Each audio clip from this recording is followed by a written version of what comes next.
प्रणाम बच्चों। Today we are going to learn about chapter number 7 environmental changes. Clear?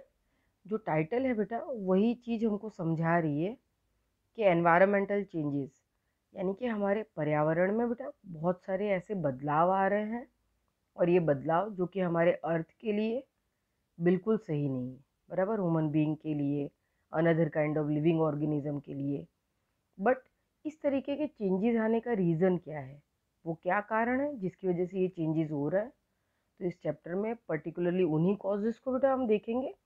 First one, the air that envelop the earth from all side is known as atmosphere. बराबर, atmosphere की definition बिल्कुल simple है बेटा। जो हमारी अर्थ है उसको चारों तरफ से एक सर्कल बना हुआ है, बराबर ना, एक एटमोस्फियरिक फॉर्म है, पूरे सर्कल्स बने हुए हैं हर लेयर स्ट्रक्चर पे। और ये जो एनवेलप है, ये जो कवर है, उसको हम एटमोसफियर कहते हैं। The atmosphere is getting polluted due to the human activities. The environmental gets polluted due to the industries, factories, power station and vehicles. Clear? Just जैसे मैंने अभी थोड़ी देर पहले आपको बोला कि चेंजेस के रीज़न क्या है, तो वी आर रिस्पॉन्सिबल, हम उसके लिए जवाबदार हैं, क्योंकि ह्यूमन एक्टिविटीज़ बेटा वो एटमोसफियर को क्या कर रही है, पॉल्यूट कर रही है। और जैसे कि इंडस्ट्रीज़ है, फैक्ट्रीज़ है, पावर स्टेशन है, व्हीकल्स है ना। हमने थाउजेंड्स ऑफ ईयर्स में कभी बेटा हमारा सिविलाइजेशन बहुत बेहतर था, उसमें भी हमारा इंडियन सिविलाइजेशन तो बेटा साइंटिफिक एटीट्यूड के साथ डेवलप हुआ है। बट लास्ट 100 ईयर्स में हमने जिस तरीके से डेवलपमेंट स्टार्ट किया है और वो जो हमारी स्पीड रही है बेटा, है ना, हमने आगे का शायद फ्यूचर का इतना कुछ सोचा ही नहीं। और हम day by day natural resources है बेटा उसको कहीं ना कहीं एक्सप्लोर करते गए, उसको कहीं ना कहीं हम ख़त्म करते जा रहे हैं। जो रिन्यूएबल है उनका तो अभी बहुत ज़्यादा वो नहीं, उनको अभी भी बचा सकते हैं, लेकिन जो नॉन रिन्यूएबल टाइप है उनको बचाना बहुत ज़रूरी है। The changes that occur in temperature, direction of wind, moisture, etc. due to the global warming are known as environmental changes.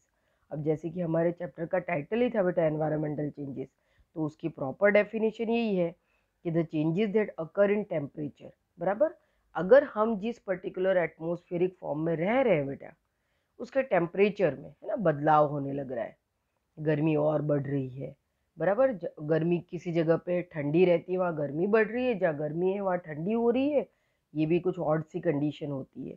फिर डायरेक्शन ऑफ विंड, बराबर, विंड का डायरेक्शन चेंज हो रहा है मेरा, ईस्ट से आने वाली साउथ ईस्ट के तरफ से घूमने लग रही है, कभी वेस्ट से बिल्कुल ऑड वन डायरेक्शन में चली जा रही है, तो बहुत ही वैसी कंडीशन हो जाएगी। मॉइस्चर, जो कि हमको पता है कि बेटा एटमोसफियर के अंदर मॉइस्चर, बराबर, वो एक नमी होती है जिसमें हम अपने आप को सस्टेन कर पाते हैं। ये मॉइस्चर जो है बेटा धीरे धीरे ड्राई अप हो रहा है ना, due to the global warming. और ये सारी की सारी जो पर्टिकुलर रीजंस है, ये ग्लोबल वार्मिंग, क्योंकि अर्थ का टेम्परेचर धीरे धीरे हाई हो रहा है, इस वजह से ये एनवायरमेंटल चेंजेस हो रहे हैं। अभी चैप्टर के अंदर बहुत डिटेलेड जाएंगे हम, बराबर, ग्लोबल वार्मिंग और ग्रीन हाउस इफेक्ट के कॉजेज, रीजन, बराबर, उनकी मेजर इफेक्ट्स, ये सब कुछ हम देखेंगे। अब इधर देखो कि find out the places that experience extreme rain, heat, cold and extreme climatic condition with the help of the given table. अब जस्ट यहाँ पे हमको एक टेबल दिया है बेटा जिसमें कंट्री के नेम है, उनका टेम्परेचर दिया है, हीट और कोल्ड, बराबर, रेनफॉल की कंडीशन दी है, और ये होने के रीजंस क्या है। तो आपके टेक्स्ट बुक में रीजंस नहीं दिए हैं, हमको रीजंस ढूंढना है, हमको खुद ही फाउंड करना है, बराबर। तो यहाँ पे मैं जस्ट आपको रीजंस भी समझाते जाती हूँ। और मैंने आपको पहले भी लाइव क्लास में भी ये चैप्टर पढ़ाया था बेटा ऑनलाइन, तब भी मैंने रीजंस लिखवाए थे। और जस्ट मैंने अभी क्लासरूम में भी आपको जो ऑफलाइन क्लास में भी पढ़ा है स्कूल में, तब भी मैंने आपको ये रीजंस लिखवाए हैं, बराबर। तो रीजंस ऑलरेडी आपके पास लिखे हुए होंगे ही अभी, और नहीं है तो भी आप नोट डाउन कर सकते हो। अब यह देखो कि रशिया, उसका बेटा हीट यानी गर्मी, समर मान लो आप, 15 डिग्री सेल्सियस तक टेम्परेचर रहता है, बराबर, काफ़ी ठंडा प्रदेश रहता है। और कोल्ड यानी विंटर में बेटा ठंडी -20 डिग्री सेल्सियस तक चली जाती है। रेनफॉल की कंडीशन क्या है, 100 सेंटीमीटर तक यहाँ पे बारिश होती है। अब इसका रीज़न क्या है बेटा, क्योंकि रशिया जो है कि located in the frigid zone area, Russia, बराबर, जो कि यूरोशिया यानी कि यूरोप और एशिया, तो एशिया की तरफ लगभग उसका 20-30 पार्ट है और 60-70 पार्ट यूरोप की तरफ आता है, इसी वजह से उसको यूरेशिया कॉन्टिनेंट का हिस्सा माना जाता है, काफ़ी बड़ा है। रशिया में से 5 स्टैंडर्ड टाइम पास आउट होते हैं बेटा। क्यों? क्योंकि 165 लॉन्जिट्यूड पास होते हैं। आ रही बात समझ में? इंडिया में से 30 लॉन्जिट्यूड पास होते हैं, तो हमने 15 डिवाइड करके 82.5 डिग्री सेल्सियस को हमारा स्टैंडर्ड मेरिडियन माना है। पर रशिया तो इतना बड़ा है बेटा, पूरा काफ़ी उसकी लेंथ बहुत ज़्यादा है, लंबाई बहुत ज़्यादा है उसकी, और 165 लॉन्जिट्यूड है ना, मैंने आपको बॉर्ड वर्क करके सब समझाया था उस समय। फिर देखो ईरान बेटा, हीट का टेम्परेचर है 30 degree Celsius, cold 10 degree Celsius है, रेनफॉल एवरेज 50 सेंटीमीटर जितना होता है। इसका रीज़न है बेटा कि it is located near by the Tropic of Cancer and also it being a desert area. बराबर, वो ट्रॉपिक ऑफ कैंसर के बहुत नियर बाय है, और क्या है वो? डेजर्ट एरिया है, आप अंदाज़ा लगा सकते हो। फिर देखो ब्राज़ील, हीट है बेटा 38 डिग्री सेल्सियस, और कोल्ड का टेम्परेचर है 25 डिग्री सेल्सियस, रेनफॉल है 250 centimetre, situated between the equator and the Tropic of Capricorn. बराबर, ये साउथ के तरफ नीचे के साइड है, 0 डिग्री इक्वेटर से लेके 23.5 degree south Tropic of Capricorn के बीच में आया हुआ है, इस वजह से गर्म प्रदेश है, बारिश अच्छी खासी होती है। फिर नॉर्वे देखो बेटा कि 10 डिग्री सेल्सियस है बेटा, और कोल्ड देखो -40 डिग्री सेल्सियस, गर्मी तो ना के बराबर होती है और ठंडी बहुत ज़्यादा होती है, बारिश भी ना के बराबर है, 50 सेंटीमीटर है। ऑन आर्कटिक सर्कल लोकेटेड और ऑन आर्कटिक सर्कल, आप अंदाजा लगा सकते हो, बिल्कुल ये भी फ्रिगेट जोन एरिया से ऊपर आर्कटिक सर्कल के ऊपर है, ऊपर के साइड बेटा आर्कटिक सर्कल है, नीचे की तरफ एंटार्क्टिक सर्कल है। फिर देखो फिलीपाइंस, हीट है बेटा 35 डिग्री सेल्सियस, और कोल्ड है 30 डिग्री सेल्सियस, एवरेज टेम्परेचर रहता है, रेनफॉल बहुत ज़्यादा है, 300 सेंटीमीटर है। It is located near to the north of the equator, equator के नॉर्थ में, बराबर, यानी ट्रॉपिकल जोन एरिया है बेटा, अच्छी खासी बारिश, ठंडी, गर्मी, हमारे भारत की तरह सब कुछ यहाँ पे बराबर बराबर है। फिर है Saudi Arabia, 45 degree Celsius temperature है बेटा, गर्मी बहुत ज़्यादा होती है, ठंडी ना के बराबर है, 29 डिग्री सेल्सियस के आसपास ठंडी में टेम्परेचर बनता है, बारिश बिल्कुल नहीं है, 10 डिग्री सेंटीमीटर है बेटा, located on the Tropic of cancer.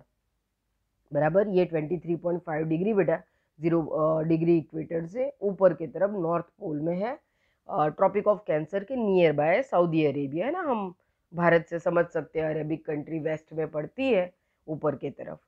तो यहाँ पे इसी वजह से गर्मी बहुत ज़्यादा है बेटा, डेजर्ट जोन एरिया ज़्यादा है, ड्राई जोन है, बारिश बहुत कम होती है।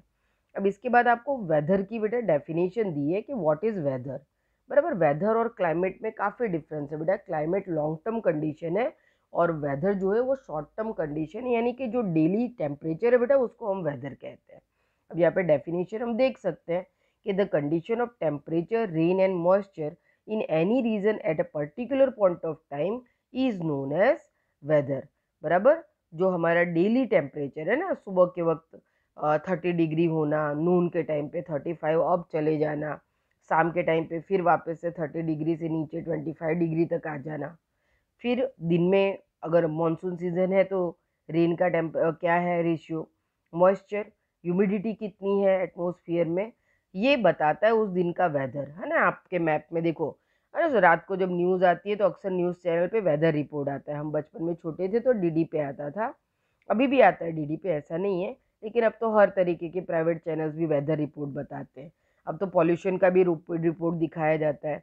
तो देखो यहाँ पे मैक्सिमम मिनिमम टेम्परेचर दिखाया है बेटा, कि दिल्ली देखो मिनिमम 19 डिग्री है, मैक्सिमम 32 डिग्री तक गया है, लखनऊ 18 डिग्री है, 34 डिग्री तक गया है मैक्सिमम, कोलकाता 24 डिग्री है, 36 डिग्री तक गया है, अहमदाबाद देखो 22 डिग्री मिनिमम है, 38 डिग्री मैक्सिमम है, मुंबई देखो 24 डिग्री मिनिमम है, 31 डिग्री मैक्सिमम है, हैदराबाद का देखो 25 डिग्री है, 39 डिग्री मैक्सिमम है, चेन्नई का देखो 24 डिग्री है, 34 डिग्री मैक्सिमम है।